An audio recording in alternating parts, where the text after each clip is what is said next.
In Mark chapter 5, we see that there is a demon-possessed man about whom it says that night and day among the tombs and in the hills he would cry out and cut himself with stones. And he was in that condition for a very long time. And then we see Jesus walk in and Jesus heals the man. And then we see the village people come over, and instead of asking Jesus to stay like in other places, they want Jesus to leave. And the reason is because in the process of the man being healed, 2,000 pigs died. And as humans, most of the times we value money or material wealth over a soul or over a person. And this is what we see even in today's world. Like the other day I was watching a movie called Maji the Mountain Man, wherein it talks about how a labor falls in a brick kiln or a brick factory in the furnace. A labor falls down, and so some of the laborers, they try turning off the furnace so that they could rescue the man.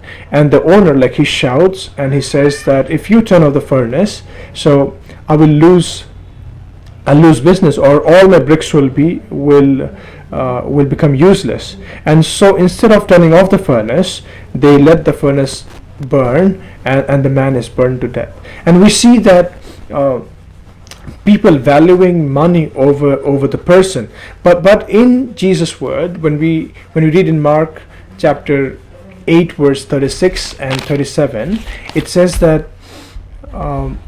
what good is it for someone to gain the whole world yet forfeit their soul, or what can anyone give in exchange for their soul? And also we read in Luke chapter 15 verse 7 that there is rejoicing in heaven over one sinner that repents. So we see that God looks at human beings very differently. Like, each soul is precious. That's why he says that he leaves the 99 to go and look after the one.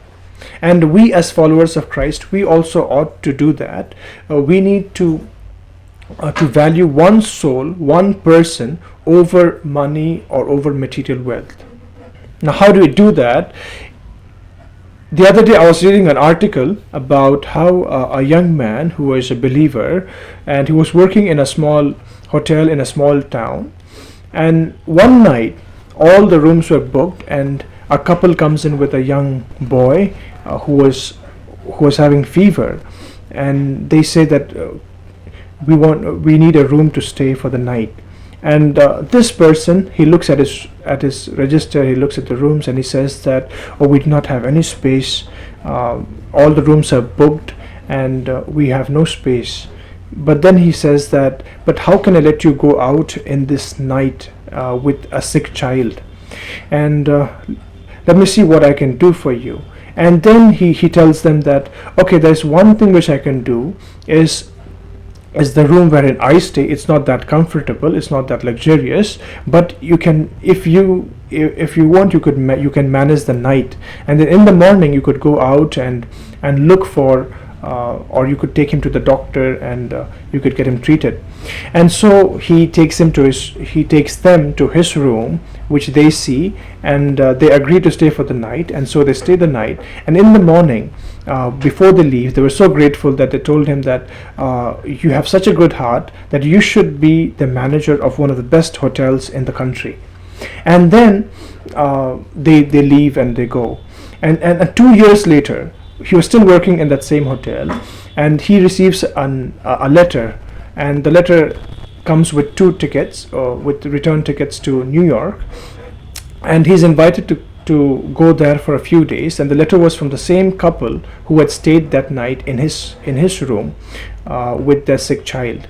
And so he travels over to New York, and they welcome him, and then they tell him that we want you to see something. And so they take him over, and they take him to a very huge hotel which was just being completed, and it was like one of the most luxurious hotels in New York City at that point of time.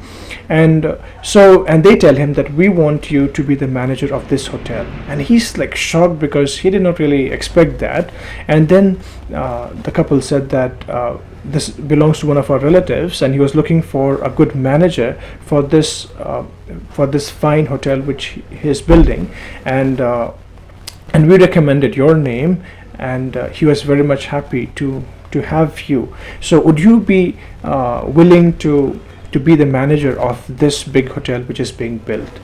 And he was he was very much like this was something which he did not expect, and he not only became the manager of that hotel, but later on he became partners, and later on he expanded the business, and it was beneficial for both for him and for the hotel.